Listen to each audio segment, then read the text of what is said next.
Pour des contraintes de temps, cette vidéo a été tournée la veille de sa publication, donc un dimanche soir avant la clôture hebdomadaire. Désolé pour ce petit délai qui ne devrait cependant pas gêner l'appréciation des analyses. Bonne vidéo! Salut à tous, j'espère que vous allez bien et que vous avez vu la précédente vidéo d'analyse uniquement sur le Bitcoin, puisqu'il y avait pas mal de choses à dire suite à ma vidéo d'analyse prévisionnelle sur l'année 2022 pour l'ensemble des cryptos, pour compléter vraiment l'analyse. Donc comme c'était une vidéo assez massive, eh bien nous allons voir dans une partie à part, donc dans cette partie-là, l'analyse classique en fait des altcoins. Et donc nous commençons cette fois-ci, une fois n'est pas coutume, avec le graphique des crypto-monnaies au grand complet, donc y compris le Bitcoin. Et donc là, on peut déjà voir que cette semaine, on attaque fort le support mensuel qui avait tout juste tenu le mois dernier, et nous nous rapprochons très vite de notre support. Euh, donc, euh, donc on a des chances de rebondir dessus, je pense. Nous verrons bien cela. En tout cas, nous arrivons sur la zone du bas du range et donc sur des zones de prix intéressantes pour acheter.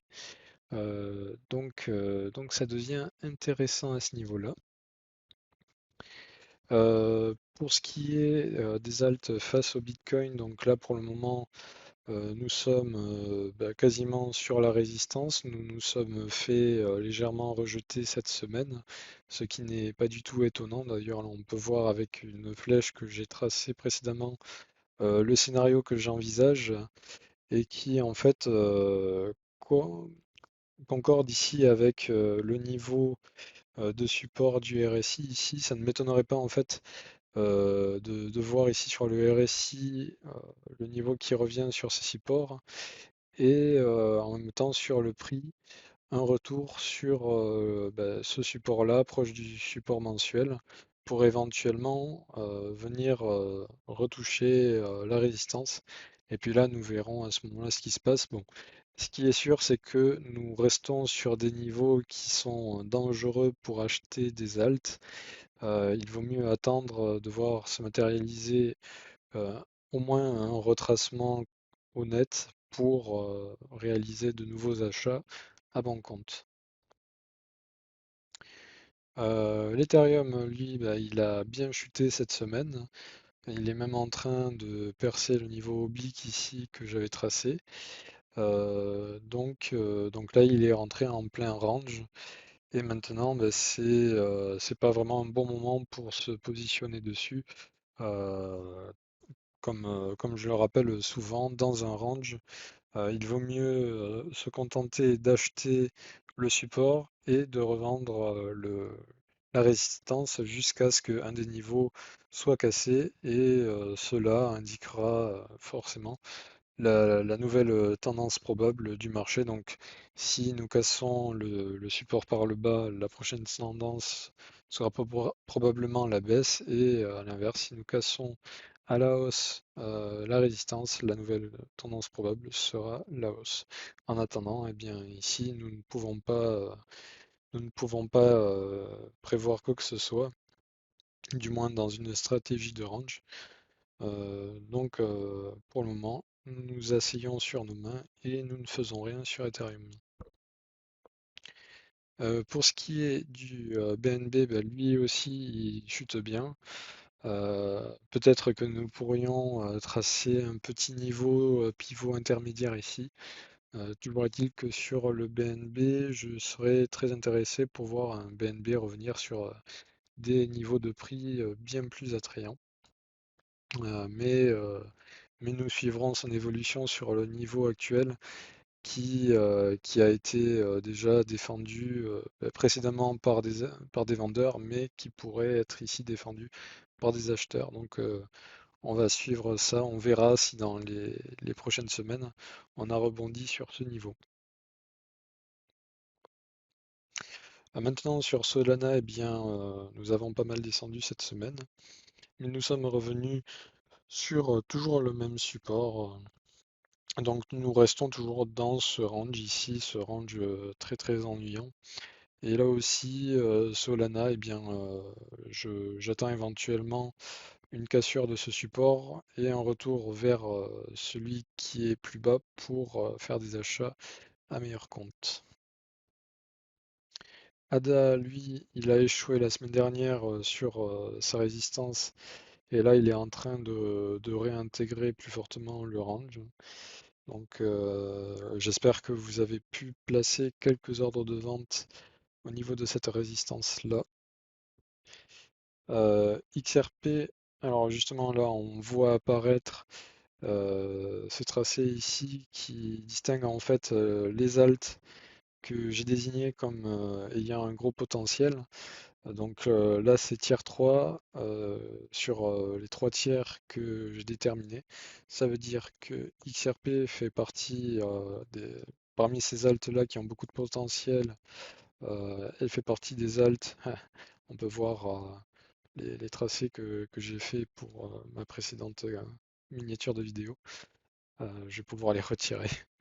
Euh, mais ouais, voilà, parmi les alts qui ont un gros potentiel, puisque XRP fait partie du tier 3, elle fait partie des alts qui, selon moi, a le moins de chances de réaliser cette surperformance que j'ai tracée ici. Donc là, c'est dans les 700%. Voilà. Vu que c'est du tier 3, j'estime que c'est peut-être peu probable, dirons-nous, que cela arrive.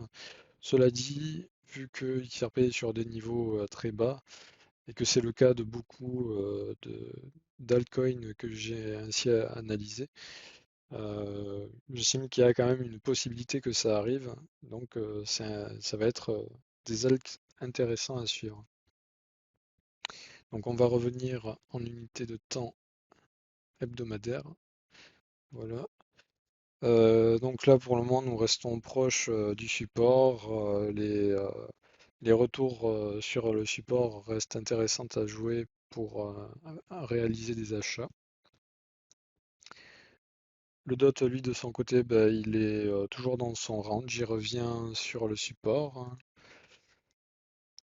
Luna, lui, il a fait une belle touchette sur son support et il a bien rebondi là. 10% rien qu'aujourd'hui. Donc il semble avoir encore du fuel pour aller vers le haut. On verra s'il réussit à rester dans cette tendance-là ou s'il finit par se calmer un peu et revenir sur ce support.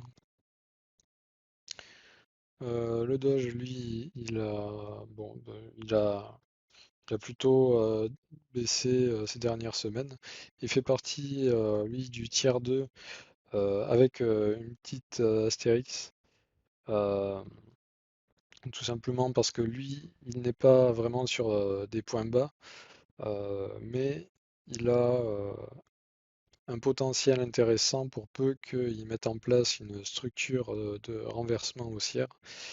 Ce qui pourrait arriver là sur le Doge, puisque nous sommes actuellement sur un niveau de support qui a déjà manifesté de l'intérêt acheteur avec un bon momentum, un momentum qui commence à redevenir haussier depuis déjà quelques semaines.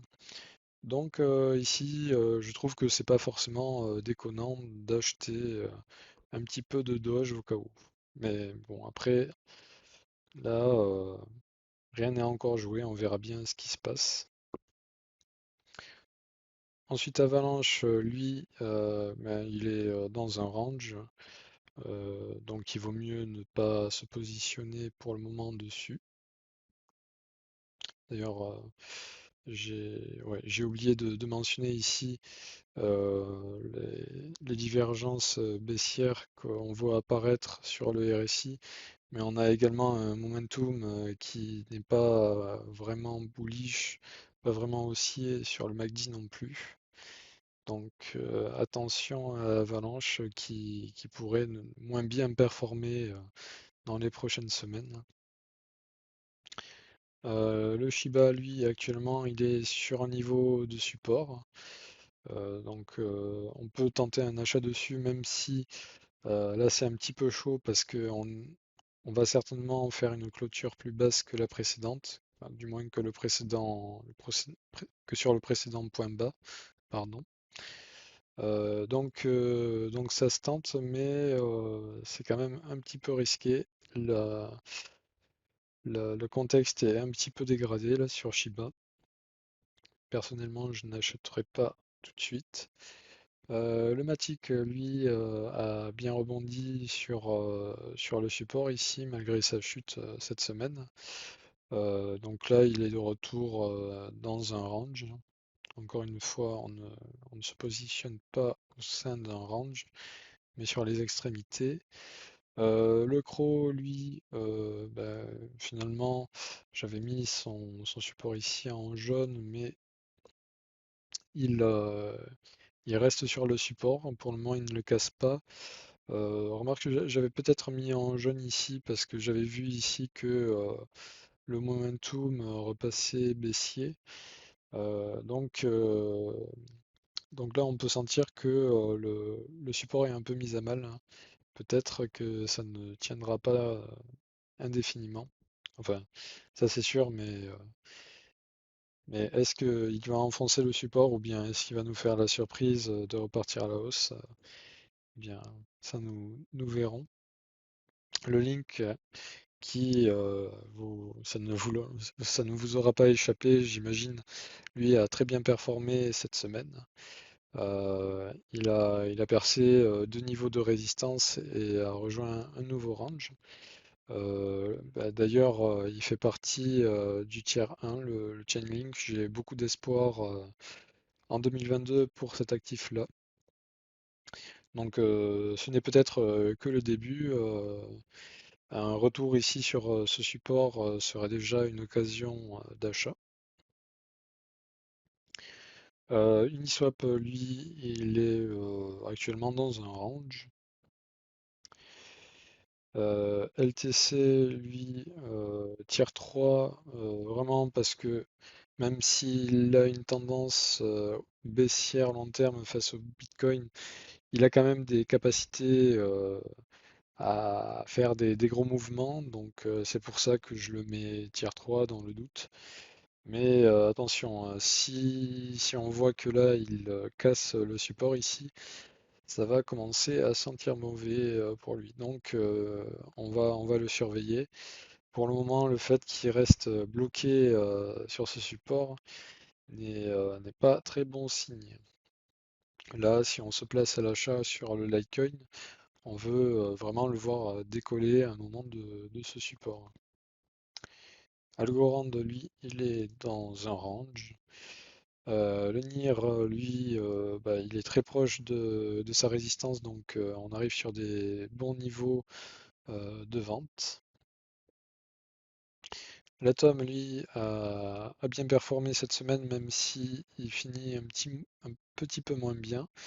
On peut voir qu'il a été assez violemment rejeté, en effet, par cette résistance. Et bon, là, j'ai mis ce support en jaune parce que finalement, on va peut-être pas clôturer très loin de lui, donc un retour déjà sur ce support ne sera pas forcément un niveau excellent pour acheter ou peut-être vraiment à ce compte-là euh, acheter bas du support hein, pour augmenter son ratio gain-risque. Euh, BCH, lui, qui fait partie du tiers 3. Alors, je l'avais pas mis dans le tiers 3 dans ma vidéo. Cela dit, on m'a fait remarquer que c'était effectivement un actif qui ressemblait beaucoup au Litecoin, techniquement en tout cas, sur l'analyse graphique. Et donc, j'ai décidé de le rajouter aussi à la liste avec un potentiel de hausse d'éventuellement 450% approximativement. Mais ça reste là aussi un actif risqué pour ce pari-là parce que tout comme le Litecoin, il est baissier long terme face au Bitcoin. Donc là, vraiment, c'est là aussi un pari sur du court moyen terme. Voilà, c'est vraiment pas pour le long terme. C'est vraiment juste en espérant qu'il fasse une grosse surperformance durant l'année. Et puis c'est tout. Voilà, rien, vraiment rien de plus. Donc vous êtes prévenu pour le BCH. Cela étant dit, il est sur son support, donc sur un niveau qui est intéressant pour acheter. Et sa tendance, du moins son momentum sur le RSI et sur le MACD est plutôt haussier. Donc ça va être intéressant à suivre pour BCH. Maintenant, le Tron qui fait partie du tiers 1, lui ne performe pas très bien en ce moment, mais il revient sur son support. Donc on a là une occasion d'achat qui est intéressante. Au niveau du momentum, c'est mitigé. Bon, c'est vraiment du 50-50. Bon, en tout cas, là on vient sur le support, donc ça reste intéressant à jouer, comme je disais. XLM, lui, qui fait partie du tiers 3, il commence à peine à quitter son support, donc là ça devient intéressant à suivre. Espérons qu'il continue ainsi. Le FTM, lui, il est simplement sur, enfin, il a bien performé cette semaine, mais un peu à l'image d'Atom, il s'est fait rejeter en cours de semaine. Là, s'il revient sur le support, c'est pas forcément un support très solide, parce qu'on déjà on va pas clôturer très loin de lui, mais en plus le momentum est relativement baissier aussi bien sur le RSI que sur le MACD. Donc ça reste un pari un petit peu risqué là de jouer l'achat sur ce support. Le Mana, lui, il a bien rebondi cette semaine sur son support, ce qui fait qu'il est peut-être reparti pour une hausse, bien que la tendance sur le RSI et le MACD semble s'essouffler un petit peu. Le VET, lui, il est contre sa résistance, donc on est sur un bon niveau de vente. FTT, lui, il est dans son range, plutôt proche de la résistance d'ailleurs, donc attention, c'est pas le moment d'acheter. HBAR, lui, il a fait une touchette tout juste sur le bas de la résistance. Les vendeurs sont bel et bien présents à ce niveau-là et montrent clairement qu'ils sont prêts à défendre la zone. À peine la résistance touchée, on a tout de suite rechuté dans le range. Mais cela n'empêchera peut-être pas de revenir dessus, cela dit. En tout cas, si vous aviez du HBAR, euh, j'espère que vous avez pu en vendre un petit peu à ce niveau-là, histoire de sécuriser des gains. Maintenant, le Filecoin, qui fait partie du tiers 2, lui continue petit à petit de descendre, en se rapprochant lentement mais sûrement de son gros support historique. Donc là, pour le coup, je pense que ce serait vraiment très intéressant de pouvoir jouer un achat là-dessus, vu le potentiel de hausse qu'il a. Euh, Moi, en tout cas, c'est ce que j'espère pouvoir jouer. L'AXS, alors lui, il a cassé son support cette semaine, confirmant enfin la tendance qui semblait s'imprimer dessus depuis déjà quelque temps avec la multitude de divergences baissières qu'on avait sur le RSI et le MACD. Et maintenant, je suis curieux de voir ce que ça va donner. En tout cas, ça ne m'étonnerait pas qu'on revienne au niveau du précédent support ici, représenté à juste titre par le retracement 0,618 de Fibonacci. En tout cas, j'ai mon ma petite alerte qui me permettra de voir un petit peu comment évolue cet actif-là si jamais on revient proche de ce niveau. Et ce sera intéressant à suivre, je pense. Le sand ensuite, qui est proche d'un support, donc peut-être que là un achat serait intéressant à effectuer sur le sand.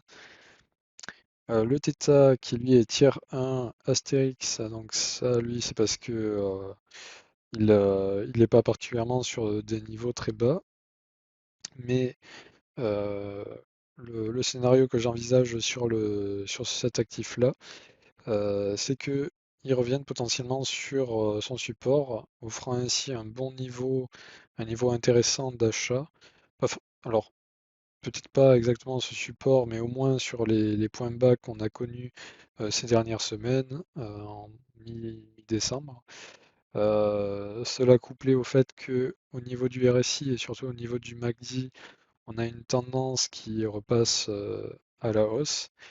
Ça va être très très intéressant, euh, vu aussi le potentiel de hausse que le θ a par rapport à son ATH. Donc je suis le θ de très près. L'aileron, lui, eh bien, il revient très près de ce niveau ici, de cette courbe que j'ai tracée. Donc ça, comme je disais, c'est un petit peu expérimental. Je suis curieux de voir si on va avoir au moins une touchette dessus et puis un retour de la hausse sur EGLD. En tout cas, pour le moment, au niveau du momentum, ce n'est pas très très brillant pour cet actif. En tout cas, et puis on est en plein milieu d'un range aussi, donc en soi, ça reste assez risqué de jouer un achat proche de ce niveau. Alors, j'ai rajouté aussi Harmony à ma liste de- d'actifs que je check, que j'analyse. Et là, c'est que du vert jusque-là, même au niveau du momentum, on reste relativement bon. Le premier niveau qui pourrait servir de support en cas de retracement, ce serait cet oblique ici qui a servi de résistance dans le canal ici que j'ai pas totalement tracé. Je n'ai pas tracé la borne basse du canal ici. Mais depuis début 2021, depuis mars 2021, finalement, Harmony a évolué dans un canal. Et cette semaine, il a cassé ce canal à la hausse. Donc, euh, un éventuel retest du haut du canal pourrait permettre une relance de la hausse sur cet actif. Et puis sinon, en dessous, eh bien, il y a la résistance ici, qui est ancienne résistance qui est devenue support. Et puis là aussi, je me suis amusé à tracer une courbe ici de support comme sur le GLD. C'est un petit peu, encore une fois, expérimental, mais en fonction de la réaction que je verrai sur ce niveau-là, sur Harmony et sur Elrond, ce sera peut-être une nouvelle forme de stratégie que je pourrais mettre en place éventuellement sur d'autres actifs si ça marche bien. Euh, CZ, lui, il est dans un range, donc on n'y touche pas. HNT, lui, il avait bien clôturé la semaine dernière. Il semblait fortement attaquer la résistance, mais finalement celle-ci semble l'avoir repoussé cette semaine. Donc finalement, il, euh, il est bien parti pour réintégrer son précédent range. AAV, ben, pareil, lui, il s'est fait rejeter par la résistance, donc il pourrait être reparti dans son range dans les prochaines semaines. Lui, il fait partie du tiers 2, alors avec là aussi une astérix parce qu'il n'est pas sur les points bas. Euh, mais, euh, mais du coup, ça pourrait être intéressant de tenter un achat proche de ses précédents points bas. en espérant qu'ils mettent en place une structure de retournement haussière à ce niveau-là. The Graph qui fait partie du tiers 2 et qui est proche du support, donc très très intéressant à jouer, éventuellement un achat dessus, s'il revient bien sûr, sur son support. Le OS, lui, qui reste collé à cette support résistance finalement, je ne sais plus ce que c'est. Enfin, de toute façon, là, il semble quasiment à l'arrêt. Le OS, il est de toute façon pas très intéressant actuellement, même si au niveau du momentum, c'est plutôt haussier. Peut-être qu'il nous fera une surprise avec un gros pump. C'est tout à fait possible. Euh, mais ouais, j'ai peut-être un petit peu d'OS au cas où euh, pour ce cas de figure, mais de toute façon, pour le long terme, il y a peu de chances qu'il nous fasse quelque chose d'intéressant, le OS. Le LRC, alors j'ai peut-être changé la couleur du support un petit peu tôt, puisque là il finit bien la journée avec un 3%. Euh, je, je vais le mettre en jaune plutôt qu'en orange. Mais ouais, là il attaque bien le support, donc il semble y avoir une petite faiblesse de la part des acheteurs, et plutôt un retour en force des vendeurs sur le LRC. Le QNT, lui, il a touché la résistance. Cette semaine, il s'est fait rejeter, ce qui fait que ben, actuellement, il est en plein range. Le BSV, lui, il est toujours sous sa résistance.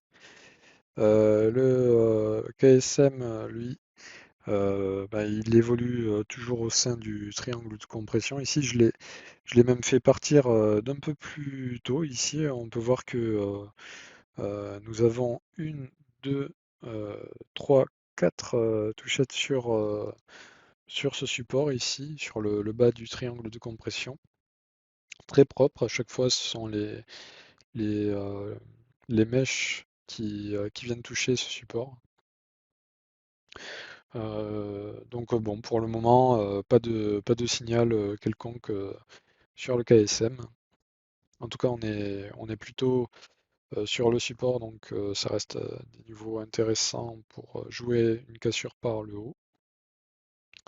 L'Engine Coin, lui, bah, il reste sur son support, tant bien que mal. Qu'est-ce que ça donne au niveau du momentum? C'est plutôt neutre, quoique peut-être légèrement baissier si on regarde les points bas.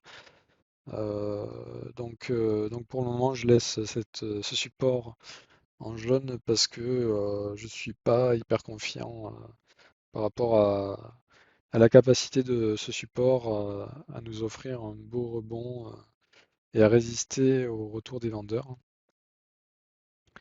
Le Zcash, lui, il est contre sa résistance. Donc on reste sur plutôt des niveaux de vente, pardon. Le Neo, lui, il bouge plus, il est en plein range. Le BAT, lui, il est toujours dans son range, même s'il revient vers son support, donc vers des niveaux d'achat potentiellement intéressants. Le KDA, alors lui, ma sensation mon sentiment sur cet actif-là, c'est que